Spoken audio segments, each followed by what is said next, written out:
Bien, bonsoir tout le monde. Par la suite de mes collègues qui ont suffisamment répondu sur le discours du président Macky Sall d'hier, j'aimerais tout simplement amener un petit complément parce que le président Macky Sall hier, dans son discours, a accusé l'opposition sénégalaise de le vilipender à travers le monde. Il a accusé notamment l'opposition sénégalaise d'avoir amené des dossiers à la CPI qu'il considère comme légères. Il accuse aussi, lui et son gouvernement, les plaintes déposées par Juan Branco de choses sans fondement et qui n'auront pas de suite. J'aimerais tout simplement attirer l'attention que le président Macky Sall, lui, peut adouber sa ministre des Affaires étrangères, Aïssata Tall Sall, l'encourager de faire le tour des plateaux télé étrangers, d'aller même jusqu'au Parlement européen, vilipender, c'est le mot, les forces de sécurité, parce que de là-bas, elle s'est permise de dire que ce qui s'est passé au niveau de violences n'est que de la légitime défense des forces de l'ordre et de sécurité, parce qu'ils étaient attaqués par des forces occultes. Mais par contre, la ministre des Affaires étrangères peut faire ça, mais l'opposition ne peut pas apporter ce dossier à l'étranger. J'attire seulement l'attention du Macky Sall, du président de la République Macky Sall, parce qu'il est encore jusqu'en 2024, que si nous nous sommes sentis obligés d'amener ces dossiers au niveau de la CPI et de l'international, c'est parce que nous n'avons pas une justice partiale. Nous n'avons pas de justice depuis mars 2021. Depuis mars 2021, des Sénégalais sont tués et jusqu'au jour où je vous parle, aucune force occulte n'a été arrêtée, aucun responsable n'a été traduit devant la justice. Il aime bien se vanter d'être l'ami de la France, mais être ami de quelqu'un, c'est aussi avoir ces mêmes comportements et ces mêmes pratiques. Nous avons vu ce qui s'est passé en France avant-hier, un jeune homme tué le lendemain. Il y a eu des sanctions contre la personne qui a donné la mort. Alors ici, nous avons plus d'une cinquantaine de jeunes qui sont morts depuis 2021 et aucune poursuite, aucune enquête digne de ce nom n'a été faite. Donc, quand dans son pays, on n'a pas de justice, quand dans son pays, on n'est pas entendu, c'est tout à fait normal que l'humanité, parce que l'humanisme, tous les gens qui sont des défenseurs des droits de l'homme n'ont pas de frontières. Il doit comprendre que ce pays n'a plus de frontières. Il accuse notamment en France 24, d'avoir divulgué des vidéos montées, des fausses vidéos. Pourtant, ces mêmes vidéos, c'est ces forces de l'ordre qui les ont tout simplement jouées devant la presse nationale et internationale. Ce qui se passe est aberrant. Il accuse bien sûr l'opposition d'être violente, mais lui, par contre, les violences qu'il exerce sur son opposition, ces violences-là, il n'en fait pas état. Je ne vais pas m'allonger sur le mandat. li ma ci mën a wax tënk ci olof rek ci mandat bi te sama mbokk yi wax ko ci mooy président Macky Sall ay la yeween nee na moom du sukk ci ndab li dama koy wax nag ne ko ku sukkul ci ndab mënuloo séddale ndawal kon na génnee loxoom ci sunu ndab li na génnee loxoom ci ndawal li génnee loxoom ci gém bi ni ko xale yi di waxee amul pour choisir ay candidats amul pour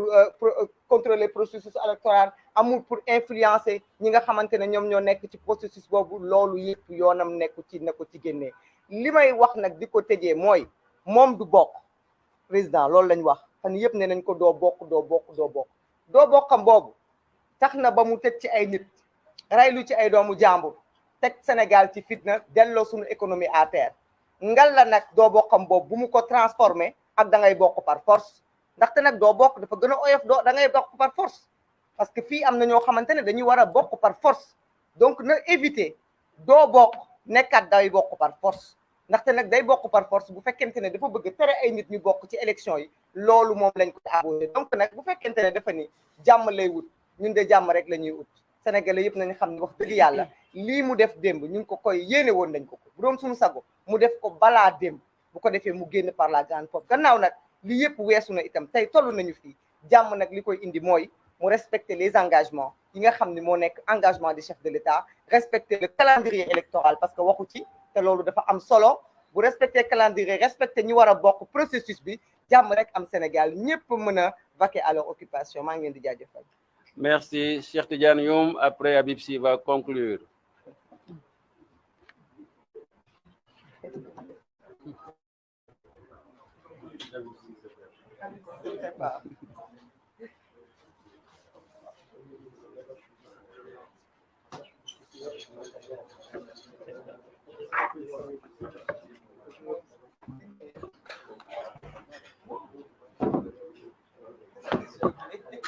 ñu ngi leen di nuyu suñu mbokk journaliste yi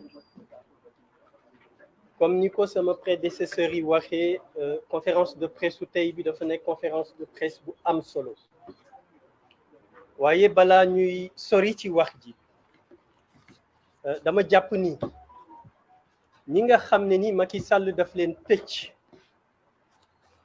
ñu leen di woowe les détenus politiques waruñu leen fàtte ñooñu ñu ngi leen di wax ne leen war nañu am satisfaction ci taxawaay bi ñu am bi tax ñu tëj leen parce que boobu taxawaay contribué na ci pression bi nga xam ne ni moo tax ba le président de la République Macky Sall changé avis jël beneen décision donc du ñu leen fàtte tenez bon incha allah yàggatul bientôt vous serez tous dehors auprès de vos familles. Et je dirais tout ça pour ça. Pendant presque 2 ans, le président de la République, Macky Sall, a tenu en haleine le peuple sénégalais avec un mutisme légendaire, un silence expressif. Et dès ce matin, nous avons constaté que une certaine presse glorifiait déjà l'acte qu'il a posé, considérant que le président de la République, Macky Sall, était un homme d'État, était un grand homme, un démocrate, quelqu'un qui veut la paix. Mais ñiy wax loolu xanaa dañu fàtte li nga xam ne ni moo fi am depuis depuis les élections de 2019. bundu xataal askan bi teg leen coono leader politique yi mu teg leen pression ñi mul tëj leen askanu Sénégal amatul jàmm ba li ci mujj mooy tabaski bi gis ngeen coono bi sénégalais yi di dund ndax coono bi nga xam ne ni moom le président de la République Macky Sall teg donc li mu def démb wax ni du nekk candidat lors des prochaines élections présidentielles de 2024 nous prenons acte mais nous restons très vigilants parce que am na ay cas de figure yoo xam ne ni ñi ma jiitu wax nañ ko donc loolu nañ ci bàyyi xel xam ne c'est un très grand joueur waaye li nga xam ne ni moom la ci nguur gi war a jàng te certains politiques wax ci jàng moo di politique nekkatul ay naxaate politique nekkatul njuuj njaaj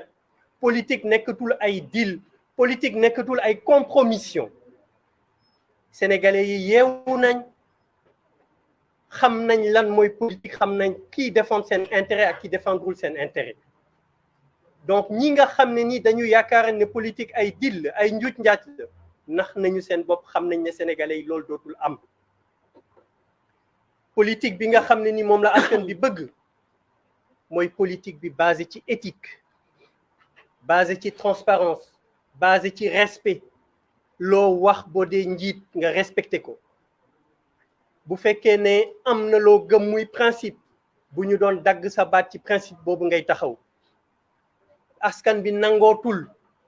ay vecteurs sociaux wala ay kilifa diine yu ñuy compal ñuy taxaw di yàq wala di défendre l'indéfendable am loo xam ne nii mënatul ne askan bi xam na ko askan bi dana taxaw continuer de teg pression te fi may daanele mooy fi nga xamante ne nii moom le président de la République Macky Sall tax bokk na li tax mu changer avis et il a envoyé un signal très fort à ceux qui sont à ses côtés pour wax leen ne leen yéen ñi nga xam ne nii da ngeen bëggoon ma mbëkk mur bi yéen ñi nga xam ne nii da ngeen bëggoon ma taal Sénégal yéen ñi ma doon wax gëmmal te dóor yéen ñi ma doon wax xoolal te dóor fi mu nekk nii xam nga lu ma tal jël samay bagage balaa dëkk bi di tàkk balaa sama lépp di des waaye nag na xam ne lii mu def na xam ne lii mu occasionné depuis 2021 depuis 2019 sax laay wax ba ñu ko falee ba léegi il faut ñu teg ci suñu baaraam.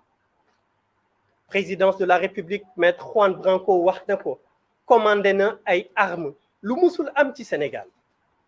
La présidence selon maître Juan Branco a commandé des armes yooyu dégg nañ Pape Alé Niang li mu ci wax barka démb ay nervi lañ ko jox nervi yooyu téye ko utiliser ko rey ci ay sénégalais. Communauté internationale bokk na ci lu leen gën a alerter loolu ci la. Le dossier de la CPI bu ñu jàpp ni rek c'est lu ay caaxaan la.